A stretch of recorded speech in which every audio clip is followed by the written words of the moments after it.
तो 10th class students, ये आपकी एक्सरसाइज 1.4 है। इस एक्सरसाइज में आपको terminating decimal expansion, non terminating decimal expansion, इसके बारे में रीड करना है और साथ ही इसमें रेशनल और इरेशनल का कंसेप्ट है। तो वैसे तो जो लास्ट एक्सरसाइज थी उसमें आपको रेशनल और इरेशनल के बारे में बता चुके हैं। अब टर्मिनेटिंग डेसिमल एक्सपेंशन और non terminating decimal expansion, non terminating repeating और non terminating non repeating decimal expansion के बारे में स्टडी करेंगे। और टर्मिनेटिंग और नॉन टर्मिनेटिंग डेसिमल एक्सपेंशन के बेस पर ये बताएंगे कि कौन सा रेशनल होता है और कौन सा इरेशनल होता है। तो पहले इसमें जो टर्मिनेटिंग डेसिमल एक्सपेंशन है इसका मीनिंग बताते हैं। देखो, इसका एक सिंपल एग्जांपल है। जैसे ये 10 को डिवाइड किया 4 से। ये अभी एक्सरसाइज स्टार्ट नहीं है, उसके बारे में टॉपिक के बारे में डिटेल से एक्सप्लेनेशन कर रहा हूँ। 4 2 जा 8, ये 2 आएगा। अब डेसिमल एक्सपेंशन, अब डेसिमल लगा के तो यहाँ डेसिमल, तो 4 5 जा 20, तो ये कट गया, ये यहाँ रिमाइंडर 0 आ गया। सो ये क्या हो गया, डेसिमल एक्सपेंशन ये आएगा इसका 2.5। तो ये खत्म हो गया, टर्मिनेट हो गया, तो इसको बोल देंगे टर्मिनेटिंग डेसिमल एक्सपेंशन। सेम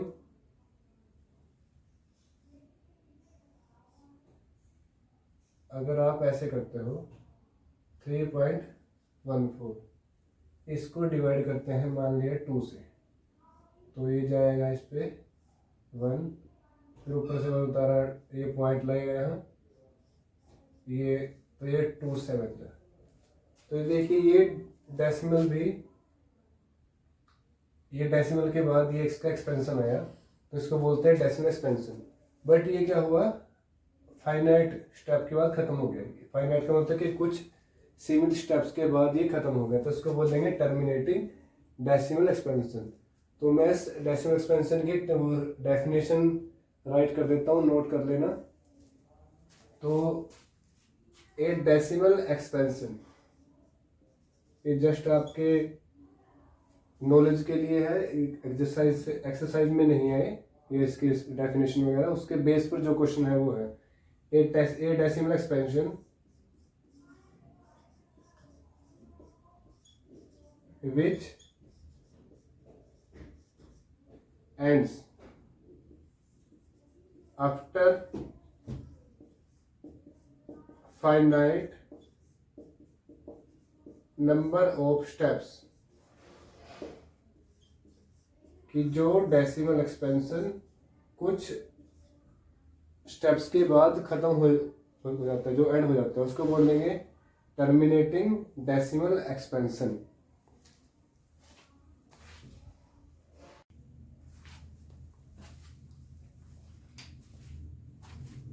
तो ये हो गया टर्मिनेटिंग डेसिमल एक्सपेंशन और उसके एग्जांपल्स ये, और ये है इसकी डेफिनेशन। अब उसके बाद है नॉन टर्मिनेटिंग।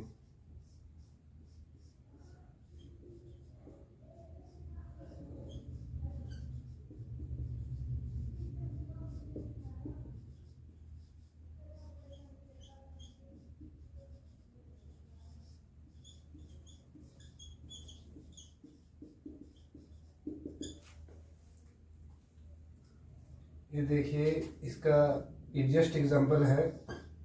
अगर हम ये करें 20/3, अगर 20 को डिवाइड करें 3 से, तो ये आएगा 3 6 जा 18, 2, फिर ये डेसिमल लगाया, ऊपर से उतारे 0, 3 6 जा 18, फिर 2 उतारेंगे, फिर 0, फिर 3 6 जा 18।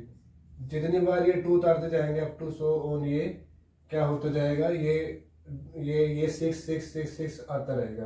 तो इसके ये जो बार बार 6 आएगा उसके नाम की डॉट डॉट लगा दी, 6.666 अप टू सो ऑन। और इसको हम ऐसे भी राइट कर सकते हैं 6.666 डॉट को 6.6 बार। ये क्या है? Non terminating repeating.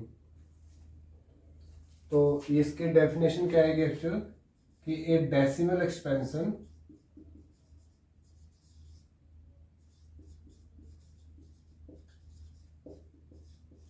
which never ends after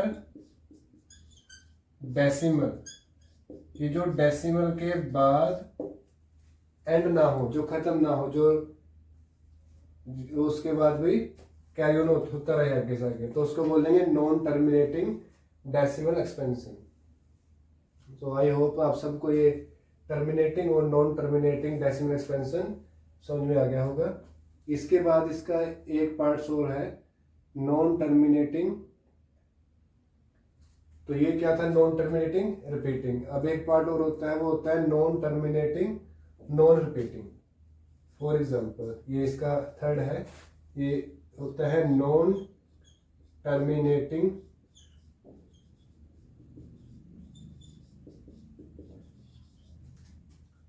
non repeating. इसको नॉन रेकरिंग भी बोलते हैं, नॉन रेकरिंग।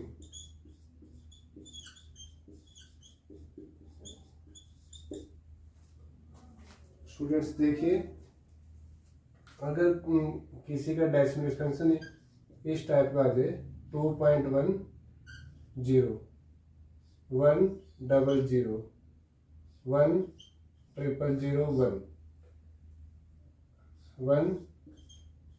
1401 अप टू ये अप है, तो ये देखिए यहाँ तो ये रिपीट नहीं है कुछ भी। ये 10, ये 100, ये 1000, ये उसके बाद 10,000, ये ना तो ये टर्मिनेटिंग है और ना ही ये रिपीटिंग है। तो ये हो गया नॉन टर्मिनेटिंग नॉन रिपीटिंग। तो ये सब, ये तीनों एग्जांपल दे दिए मैंने आपको, टर्मिनेटिंग का, नॉन टर्मिनेटिंग का और नॉन टर्मिनेटिंग नॉन रिपीटिंग का।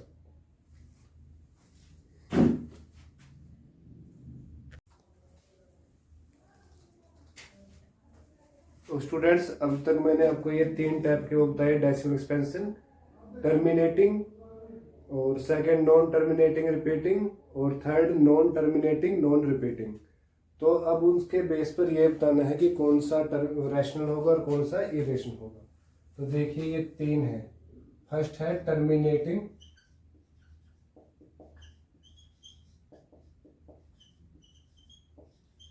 डेसिमल एक्सपेंशन, उसके बाद नॉन टर्मिनेटिंग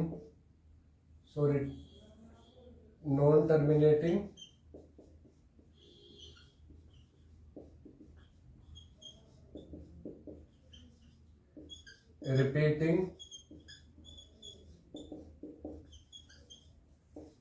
डेसिमल एक्सपेंशन।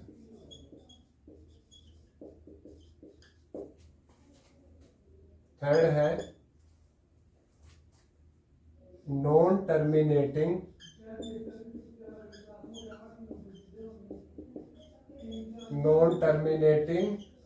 और नॉन रिपीटिंग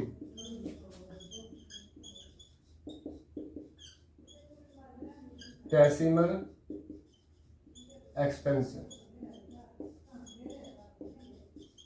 सो स्टूडेंट्स देखिए, ये टर्मिनेटिंग डेसिमल एक्सपेंशन और नॉन टर्मिनेटिंग डेसिमल एक्सपेंशन और non terminating non repeating decimal expansion, इन सब के बेस पर यह बताना है कि इनमें से रेशनल कौन सा होगा और इरेशनल। तो ये नोट कर लेना स्टूडेंट अच्छी तरह से। अगर किसी का डेसिमल एक्सपेंशन ऐसा हुआ टर्मिनेटिंग डेसिमल एक्सपेंशन, तो वो होगा रेशनल।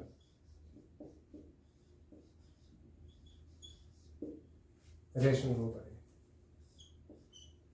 ये कम्पिटिटिव एग्जाम के लिए भी है, HTET CTET जो भी कम्पिटिटिव एग्जाम है उनमें इसमें से 1-2 क्वेश्चन जरूर पूछते हैं। फिर है non terminating repeating decimal expansion, कि जो डेसिमल एक्सपेंशन नॉन टर्मिनेटिंग हो और बट वो रिपीट करता हो, वो भी क्या होगा, रेशनल।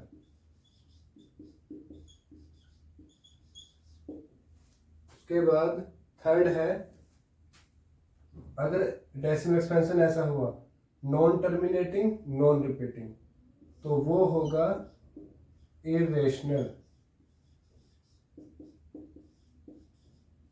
नहीं तो ये दोनों केस रेशनल होंगे, कि अगर डेसिमल एक्सपेंशन टर्मिनेटिंग है तब भी रेशनल, नॉन टर्मिनेटिंग रिपीटिंग है तब भी रेशनल, और अगर नॉन टर्मिनेटिंग है नॉन रिपीटिंग है तब होगा इरेशनल।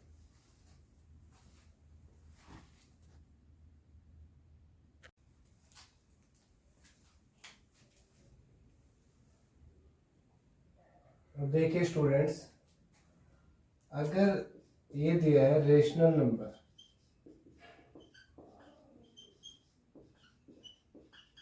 कि कोई रेशनल नंबर है और उसके देख के या बिना डिवाइड किए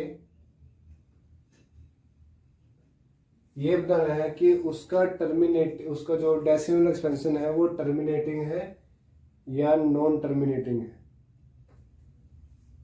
टर्मिनेटिंग है या नॉन टर्मिनेटिंग रिपीटिंग है, तो वो कैसे चेक करेंगे। तो देखिए students,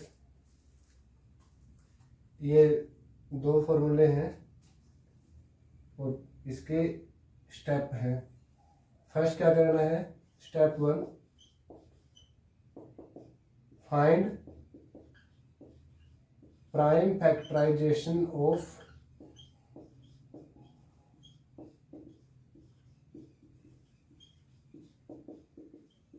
denominator.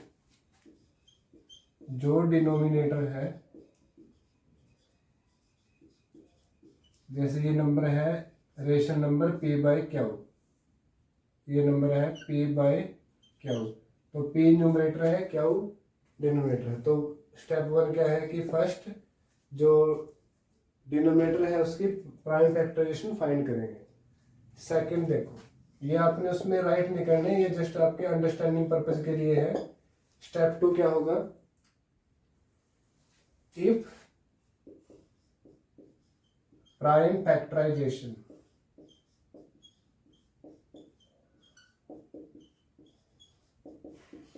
Of denominator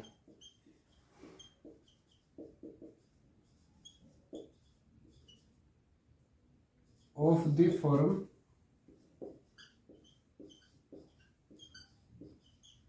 2 raised to power n 5 raised to power n, then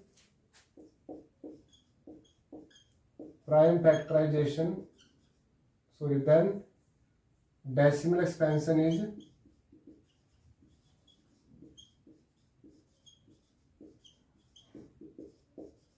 terminating।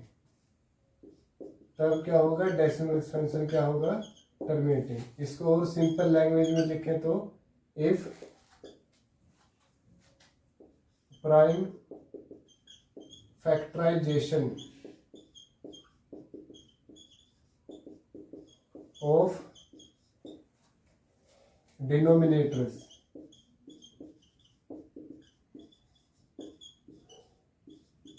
contain prime factors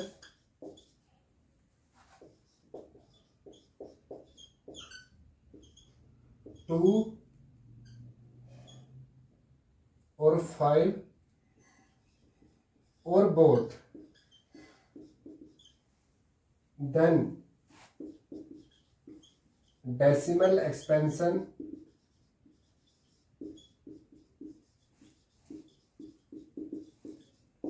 is terminating।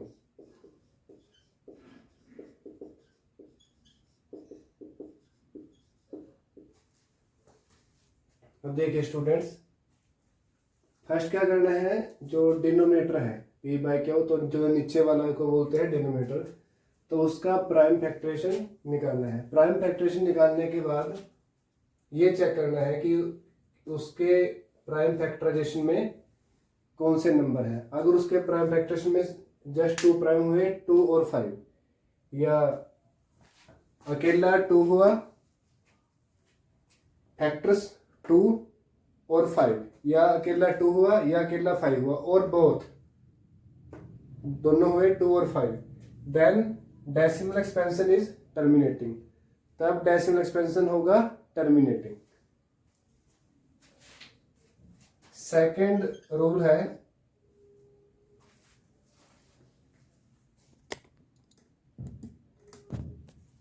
If decimal expansion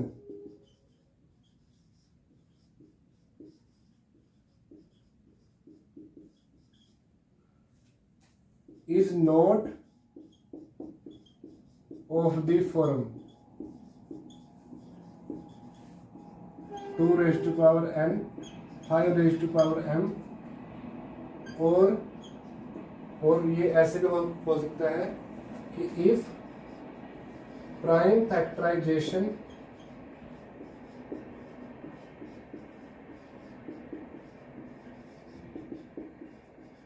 of denominators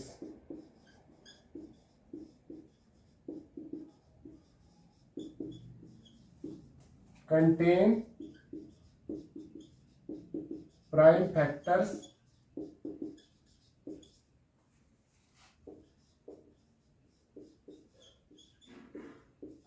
other than 2 और 5। देखिए, एक तो ये मैं इसको हिंदी में भी एक्सप्लेन कर देता हूँ कि जो हिंदी मीडियम स्टूडेंट्स हैं वो भी इसको आसानी से अंडरस्टैंड कर सके। अगर प्राइम फैक्टराइजेशन डिनोमिनेटर किस फॉर्म की है 2 raise to power n, 5 raise to power m, then decimal expansion होगा टर्मिनेटिंग। सॉरी ये टर्मिनेट लिखा गया है इसे, टर्मिनेटिंग मीन्स अगर उसमें या तो प्राइम फैक्टर जो है वो 2 है या 5 है या बोथ 2 और 5 है, दोनों है, तब क्या होगा डेसिमल एक्सपेंशन टर्मिनेटिंग।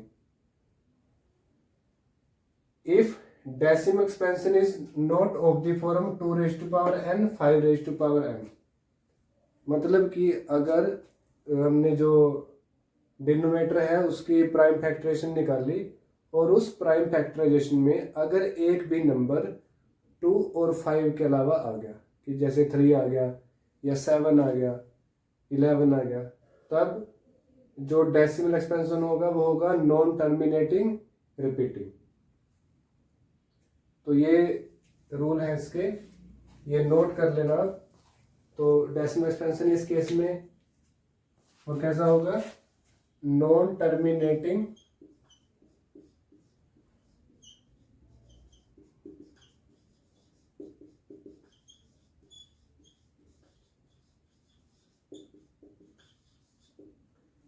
स्टूडेंट्स। ये वीडियो ना सिर्फ 10th क्लास स्टूडेंट्स बल्कि जो बाकी कम्पिटिटिव एग्जाम के लिए प्रिपरेशन करते हैं उनके लिए भी सफिशिएंट है, क्योंकि इसमें terminating, non terminating, rational, irrational के बारे में कंप्लीट इंफॉर्मेशन है। तो आप इन रूल को नोट भी कर सकते हैं।